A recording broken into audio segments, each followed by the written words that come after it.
con Elena Donazzan, assessore regionale all'istruzione, formazione e lavoro.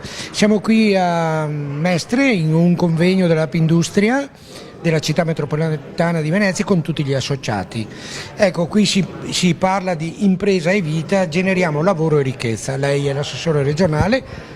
Non può lei evidentemente creare occupazione, ma evidentemente come regione può essere vicina a chi come questi imprenditori tutti i giorni creano un lavoro. Ecco, in questa situazione e rispetto a quello che oggi stanno facendo, come sta andando con la regione? Cioè è vicina, che tipo di provvedimenti sta facendo?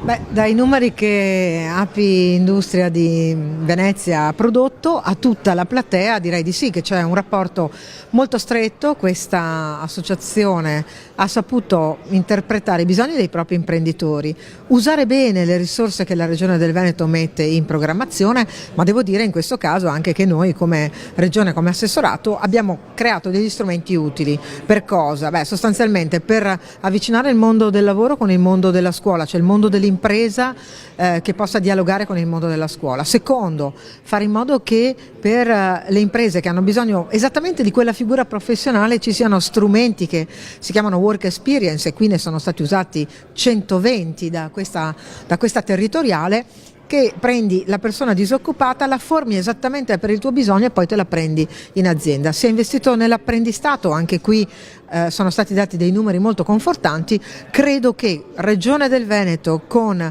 Apindustria di Venezia e Città Metropolitana possano dire bilancio positivo. Secondo lei tra la regione e il mondo imprenditoriale in genere che rapporti ci sono? Vorrei dire molto buoni, perché la vicinanza, la prossimità, l'ascolto che la Regione ha sempre messo in campo nella sua programmazione, nel fare le leggi, nel definire anche le risposte siano un elemento da valorizzare. Forse alle volte quando si decide troppo distante dal territorio non si capiscono esattamente i bisogni. Certo è vero che noi assessori regionali ci impegniamo molto nell'andare al confronto con le associazioni di categoria, ma con le imprese stesse. Vi do un aneddoto, spero carino e divertente. È arrivata in sala, mi ha avvicinato una di queste aziende associate, faccio anche il nome, Sportarredo. Ero andata a visitarla qualche anno fa. Sportarredo aveva un momento di grande difficoltà e un momento in cui, con grande slancio di coraggio, i lavoratori e i loro manager interni hanno deciso di ricomprarsi l'azienda.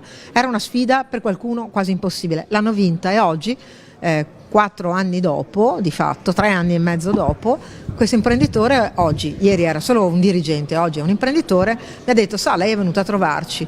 Bene, io sono confortata da questo, perché vuol dire che siamo sul territorio e che rispondiamo alle esigenze.